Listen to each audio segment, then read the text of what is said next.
New topic, system of units. 2 marks के लिए important question है, system of units. Unit are measure in different system, explain below. बहुत सारा units है, उसको एक्सप्लेन करने के लिए डिफरेंट मेथड और सिस्टम भी है। तो देखते हैं सिस्टम ऑफ यूनिट्स। तो हमारे पास 4 टाइप ऑफ सिस्टम है। फर्स्ट सिस्टम है CGS सिस्टम, सेकंड है MKS सिस्टम, और थर्ड है FES सिस्टम, एंड फोर्थ है SI सिस्टम। तो आपको क्वेश्चन पूछे कि explain the system of units, तो आपको 4 सिस्टम के बारे में यहाँ पे एक्सप्लेन करना होगा। तो फर्स्ट है CGS सिस्टम, सेकंड है MKS सिस्टम, और थर्ड है FES सिस्टम। तो CGS सिस्टम का फुल फॉर्म क्या होगा? Centimetre gram second. MKS का full form metre kilogram second. FES का मतलब फूड पाउंड सेकेंड। तो ये उसका फुल फॉर्म है। उसके बाद हम देखते हैं SI सिस्टम ऑफ यूनिट्स। तो it is based on the following 7 fundamental and 2 supplementary units. तो main SI system of units वो किसके ऊपर डिपेंड है? तो 7 फंडामेंटल क्वांटिटीज़ और 2 सप्लीमेंट्री यूनिट्स के ऊपर वो डिपेंड है। तो आपको पता है कि हमने आगे अभी एक्सप्लेन किया था 7 टाइप ऑफ फंडामेंटल क्वांटिटीज़, और ये अभी सप्लीमेंट्री यूनिट्स बाकी है। तो तब भी मैंने आपको कुछ बताया था कि मेज़रमेंट के डेफिनेशन के अंदर कि मेज़रमेंट करना है तो आप स्केल का यूज़ क्यों करते हो। तो ये साइंटिस्ट ने वो स्टैंडर्ड रेफरेंस कहाँ से फाइंड किया और क्यों उसको रेफरेंस लिया, उसके बारे में हमें यहाँ पे डिस्कशन करना होगा। तो फर्स्ट ऑफ ऑल 2 मार्क्स के अंदर आपको पूछे कि एक्सप्लेन सिस्टम ऑफ यूनिट्स, तो आपको यहाँ तक ही लिखना है। आपको जब ऐसा बोले कि explain SI system of units in detail, तो आपको अभी मैं जो एक्सप्लेन करने का स्टार्ट करूँगा वो आपको लिखना होगा। तो लेट्स स्टार्ट फंडामेंटल यूनिट्स। तो उसके अंदर फंडामेंटल यूनिट्स के अंदर फर्स्ट था लेंथ। लेंथ को रिप्रेजेंट करने के लिए हम उसको बोलते हैं यूनिट्स, उसका है मीटर। तो लेंथ को इंडिकेट करने के लिए हम यूनिट यूज़ कर रहे हैं मीटर।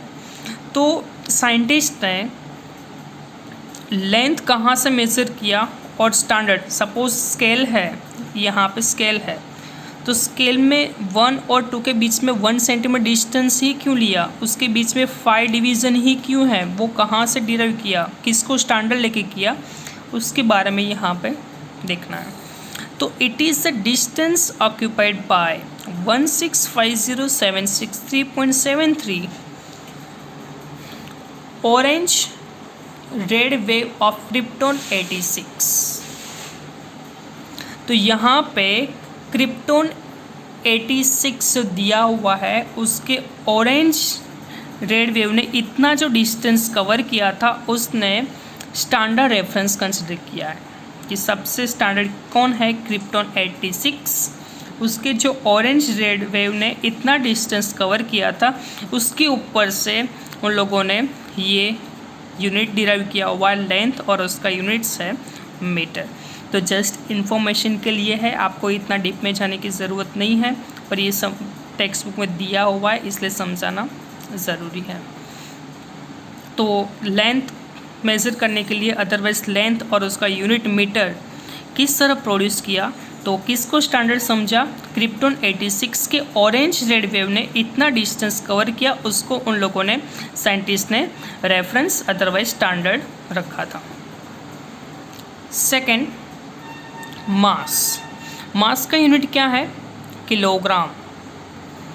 तो 1 kilogram is defined as the mass of platinum iridium cylinder. तो यहाँ पे किलोग्राम यूनिट डिराइव करने के लिए साइंटिस्ट ने किसको स्टैंडर्ड समझा था? Mass of platinum iridium cylinder को स्टैंडर्ड समझा, and kept at international bureau of weights at Paris.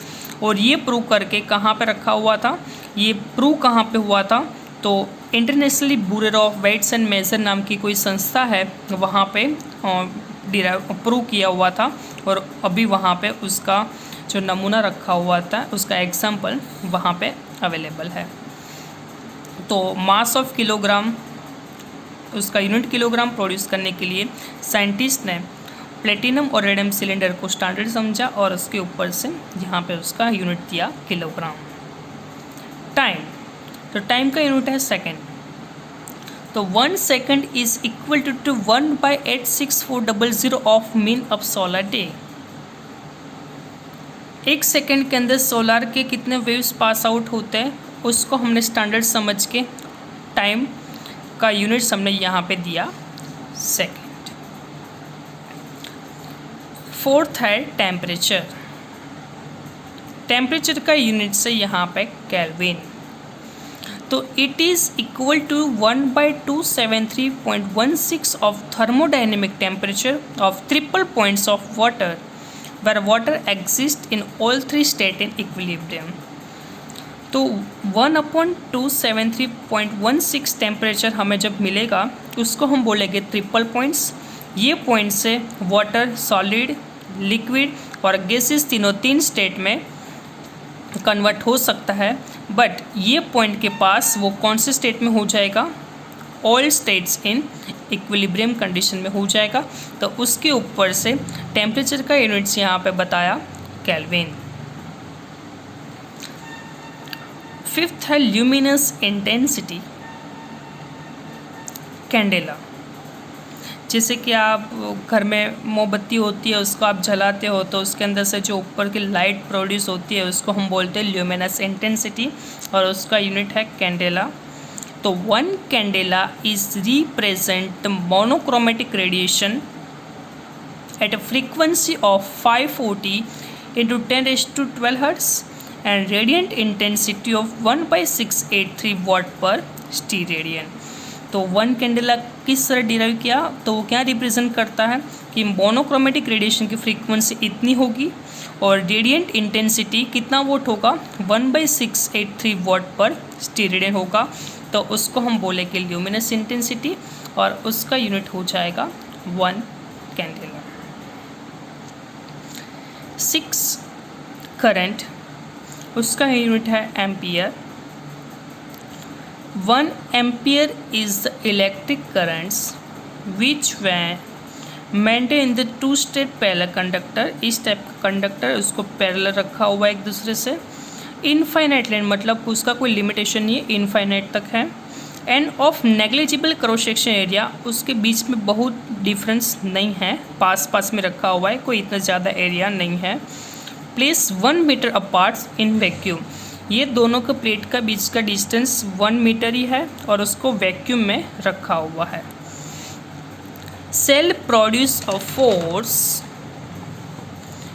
2 × 10⁻⁷ newton per unit length between धैम।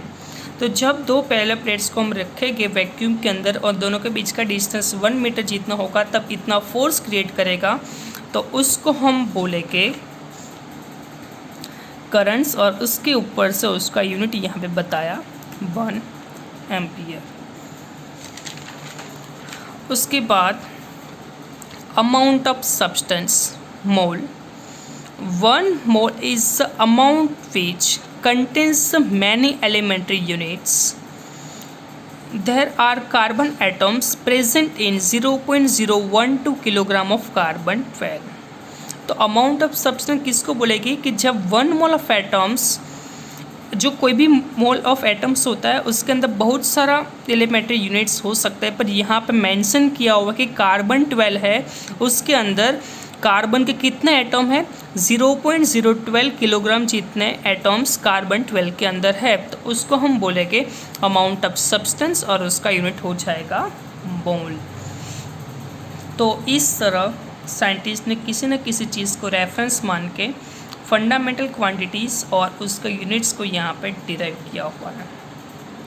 Information के लिए है, आपको याद रखना है, इतना डीप में जाने की ज़रूरत नहीं है। तो ऐसा सिस्टम मेन ये 7 क्वांटिटी के ऊपर डिपेंड है और 2 सप्लीमेंट्री यूनिट्स के ऊपर डिपेंड है। तो हम देखते हैं कि कौन सी है ये 2 सप्लीमेंट्री यूनिट्स। तो हमारे पास है 2 type of supplementary units. First है प्लेन एंगल और सेकंड है सॉलिड एंगल।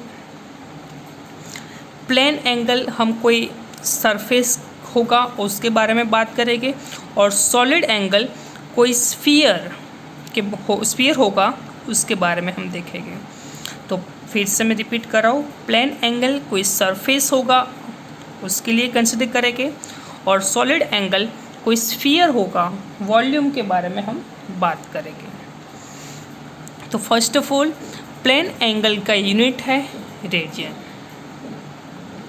तो 1 radian is the angle subtended at the centre of a circle. यहाँ पे पूरा सर्कल ऊपर यहाँ पे कुछ एंगल क्रिएट किया हुआ है। The centre of circle by an arc whose length is equal to the radius of circle. यहाँ पे सेंटर से हमने कोई यहाँ पे एंगल क्रिएट किया हुआ है, और आर जितनी रेडियस लेके यहाँ पे हमने आर्क जो लगाया हुआ है उसको हम बोलते हैं प्लेन एंगल। फिर से देख लो, ओरिजिन उसकी रेडियस आर, यहाँ पे डी थीटा एंगल क्रिएट किया हुआ है, और यहाँ पे जो हमने आर्क लगाई उसको हम बोलते डी एस। तो देखते definition, 1 radian is the angle subtended at the centre, angle subtended at the centre of a circle by an arc whose length is equal to the radius of circle, whose length is equal to the radius of circle। तो d theta को subject बनाया, arc upon radius, तो d theta is equal to d s upon r. तो उसका formula हो गया। तो plane angle आपको फाइंड करना है तो सिंपल ये फॉर्मूला का यूज़ करते हो और ये फिगर बना दो, d theta is equal to d s upon r. R है मतलब रेडियन। बट 1 मार्क्स के लिए इम्पोर्टेंट कि maximum value of plane angle is 2 pi radian. Plane angle की मैक्सिमम वैल्यू कितनी होगी? 2 पाई रेडियन होगी, आपको याद रखना होगा। सेकंड है सॉलिड एंगल। सॉलिड एंगल का यूनिट्स है स्टीरेडियन। तो सिमिलरली वही वर्डिंग यूज़ किया हुआ है, पर स्लाइड चेंज है कि 1 steradian is the angle subtended at the centre of the sphere. यहाँ पे ऑफ ए सर्कल था, यहाँ पे स्लाइड चेंज किया sphere by its surface of area is equal to radius square. यहाँ पे ओनली रेडियस था, यहाँ पे its surface of area equal to radius square. तो फिगर के अंदर देखते हैं, ओरिजिन एंगल यहाँ पे होगा डी ओम, रेडियस यहाँ पे उसको बोलेंगे ओहम, उसका यूनिट्स है ओहम, जैसे कि रेजिस्टेंस को इंडिकेट करने के लिए हम यूनिट यूज़ करते थे वो। ये है डेल्टा ए और radius r. If the angle subtended at centre of the sphere by its surface area is equal to radius square. तो एंगल डी ओहम उसको सब्जेक्ट बनाओ, यहाँ पे आर का अपॉन रेडियस, तो आर कितना है डेल्टा ए अपॉन वॉल्यूम है, इसलिए यहाँ पे क्या आ जाएगा आर स्क्वायर, क्योंकि सॉरी वॉल्यूम आर, यहाँ पे एरिया की बात किया है इसलिए यहाँ पे हम बात करेंगे आर स्क्वायर, और यहाँ पे सिंपल आर। तो ये हुआ, हमने फॉर्मूला डिराइव किया सॉलिड एंगल का, और सॉलिड एंगल का यूनिट्स है स्टीरेडियन। पर बात आपको याद रखना होगा 1 मार्क्स के लिए कि maximum value of solid angle is 4 pi. Solid angle की मैक्सिमम वैल्यू होगी 4 पाई। तो हमने ये क्वेश्चन के अंदर डिस्कशन किया about a system of units. तो हमारे पास मेन 4 टाइप की सिस्टम ऑफ यूनिट्स हैं, CGS, MKS, FVS। उसके बाद SI सिस्टम। SI सिस्टम किसके ऊपर डिपेंड है? तो 7 फंडामेंटल और 2 सप्लीमेंट्रीज के ऊपर डिपेंड है। और 7 फंडामेंटल क्वांटिटीज साइंटिस्ट ने किस तरह डिराइव किया उसका हमने थोड़ा बोरिंग टॉपिक पढ़ा। उसके बाद 2 सप्लीमेंट्री एंगल इजीली हमने डेफिनेशन उसका बताया और सिंपल उसका फॉर्मूला डिराइव किया, और उसकी मैक्सिमम वैल्यू क्या है उसके बारे में हमने यहाँ पे देखा। तो इम्पोर्टेंट क्वेश्चन था, थोड़ा उसके ऊपर ज़्यादा फोकस कर।